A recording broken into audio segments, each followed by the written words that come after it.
Fala galera, eu sou o Álvaro Medeiros e eu tô aqui em uma série de vídeos compartilhando coisas sobre mim que vocês não encontram no Instagram ou no Twitter, mas que vão ajudar vocês a me conhecerem um pouco mais. Então fiquem ligados nesse vídeo, já se inscreve no canal, deixa o teu like e já se lembra, esse é um vídeo que talvez fale com muitas pessoas, então acabando, marca e envia para alguém, tá certo? Eu costumo sempre dizer que nós enxergamos resultados, nós enxergamos a ponta do iceberg. Não conseguimos enxergar na vida da pessoa certas escolhas, trajetórias, derrotas, vitórias. Enxergamos o momento daquela pessoa, mas não o contexto, o todo. Por exemplo, você. Você me conhece apenas como o Álvaro da rede social, o Álvaro que projeta ou fala algumas coisas. Apesar de eu ser muito humano, mas ainda assim vocês não me conhecem por inteiro. Vocês conhecem uma parte do todo, mas não todo o contexto. E é por isso que eu tô vindo aqui compartilhando algumas coisas para vocês me conhecerem um pouco mais e saberem mais um pouco da minha história e assim eu poder ajudar ainda mais vocês em diversas áreas e oportunidades com meus erros e meus acertos. Eu me converti aos 12 anos, mas comecei a ter prática de fé aos 7, 8 anos mais ou menos. E durante esse processo, até os meus 16, 17 anos, eu sofri muito bullying. Você não tem ideia do que eu já sofri de bullying. Na verdade, ninguém sabe o que eu já sofri de bullying, apenas uma pessoa. Eu já fui empurrado, já derrubaram meu lanche, já me prenderam em banheiro, já bateram em mim, já fizeram de tudo um pouco comigo no que diz respeito a bullying. Coisa de filme mesmo. Sabe aquela cena de filme onde as pessoas escolhem uma pessoa da sala e aquela pessoa passa por tudo? Eu, na sala de aula, tudo. E isso mexeu muito comigo. Como eu disse, eu cresci na igreja, então sempre aprendi na escola bíblica, no ENCRI, em qualquer coisa. Eu sempre ouvi e já aprendi algumas coisas desde criança. Por exemplo, você não pode colar na prova. Você não pode falar palavrão, é errado. Jesus não se agrada. Você não pode falar pornografia ou falar coisas relacionadas a sexo. Você tem que ser um exemplo. Você tem que dar exemplos para os seus coleguinhas no colégio. E eu cresci ouvindo isso, e eu trouxe isso para a minha realidade, não só porque disseram, mas porque eu tinha como verdade e eu tenho até hoje.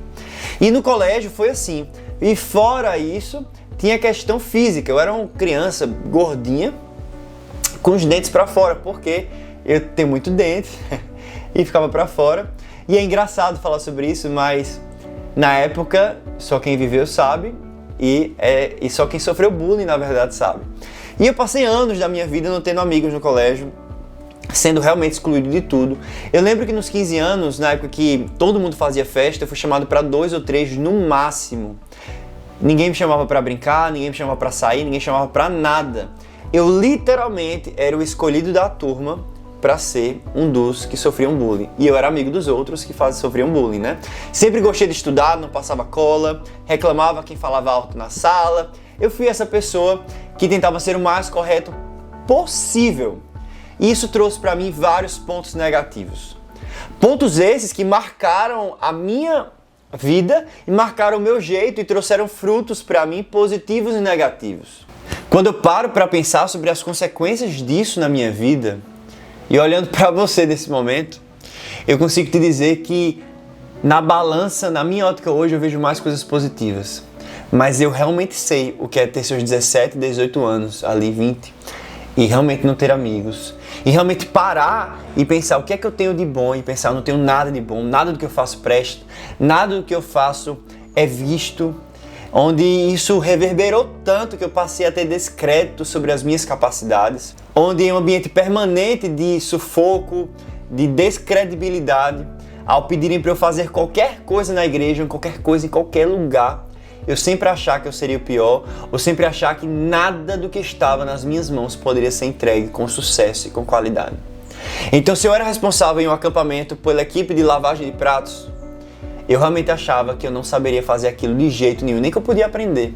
Se eu tinha o sonho de cantar, eu nunca poderia fazer isso. O que é que as pessoas iam pensar de mim? O que é que diriam por me ver cantando? Se eu quisesse, por exemplo, como eu fui ator cristão durante anos, o que é que as pessoas pensariam de mim? A vergonha que eu passaria onde estaria me expressando, as pessoas sempre tiram onda de mim. O que é que pensaram de mim, eu sendo um ator, às vezes pintando o rosto para fazer uma pantomima? A verdade é que isso mexeu muito com a minha estrutura e eu me tornei uma pessoa completamente sem identidade, sem autovalorização. E o pior de tudo, gente, é que eu conheço várias pessoas assim. E eu me alegro em poder compartilhar com vocês um pouco isso, porque eu sei que tem muito adolescente, muito jovem que ao me acompanhar enxerga talvez o meu hoje. Mas eu passei por muita coisa, coisas outras que eu ainda espero compartilhar com vocês aqui. E quando falamos sobre viver para Deus, quando falamos sobre realmente nos entregarmos para Cristo, nós não prezamos e não devemos apegar a homens.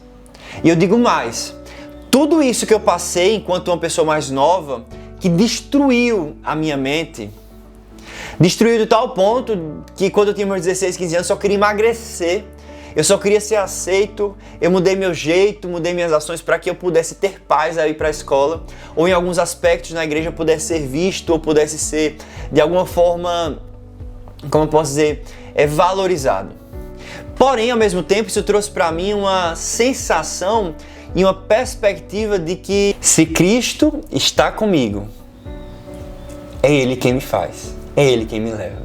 Isso trouxe para mim uma realidade de força que hoje eu consigo perceber.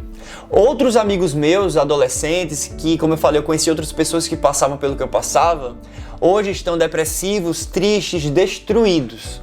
Mas como eu tive essa base em Cristo, isso me fez ser mais forte. Isso me fez ter convicção de quem eu sou em Cristo.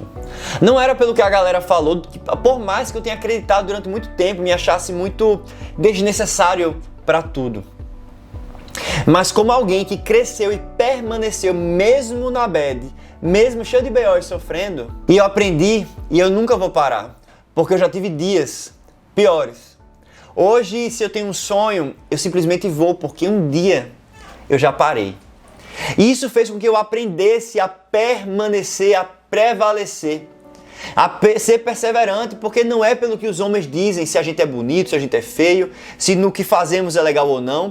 Eu lembro, gente, que eu andava nos corredores do colégio de cabeça baixa, curvado, corcunda, porque eu tinha medo de levantar a cabeça, olhar para o lado e as pessoas estarem tirando de onda de mim por alguma razão.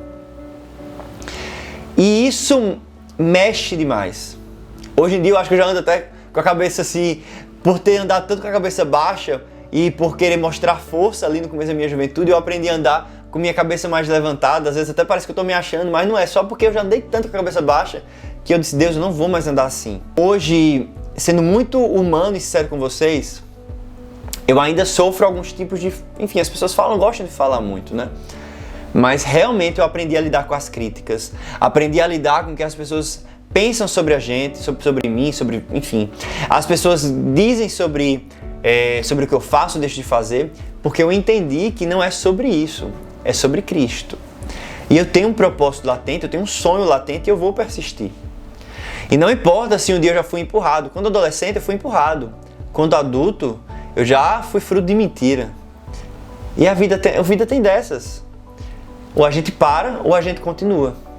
E quando eu vou pregar ou quando eu vou aconselhar certas pessoas, e eu tenho a oportunidade de trazer, rememorar esse assunto, eu rememoro com muita esperança. Porque na balança, por muito tempo foi negativo. Mas hoje eu tenho testemunho de fé e força. E que alegria! E que oportunidade que eu tive. Muitos anos da minha vida, uns 6, 7 anos, foram terríveis. Mas hoje eu vivo os anos mais felizes da minha vida. Porque não há nada que venha sobre nós que seja para nos paralisar, mas sempre para nos impulsionar. E você? O que é que hoje talvez esteja martelando na sua cabeça? Talvez como eu, você tenha sofrido bullying dos mais pesados. E escute, eu sofri dos mais pesados.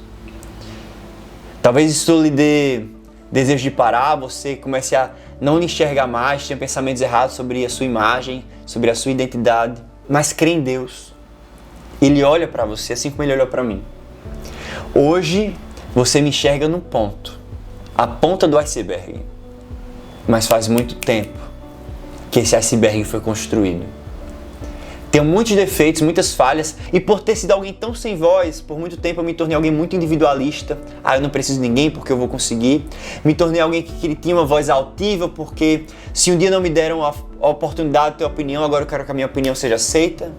Já passei do 0 ao 80. Mas em Cristo aprendi a dosar. Aprendi a compreender o verdadeiro posicionamento de um jovem cristão. Tenho muito a melhorar, mas compreenda que você, ao me enxergar, não enxerga apenas aquilo que está na sua mente. Compreenda que há muito por trás, há muito aqui dentro. E eu espero poder compartilhar mais com vocês. Nunca desistam, perseverem, porque não são as vozes dos homens que vão definir quem nós somos.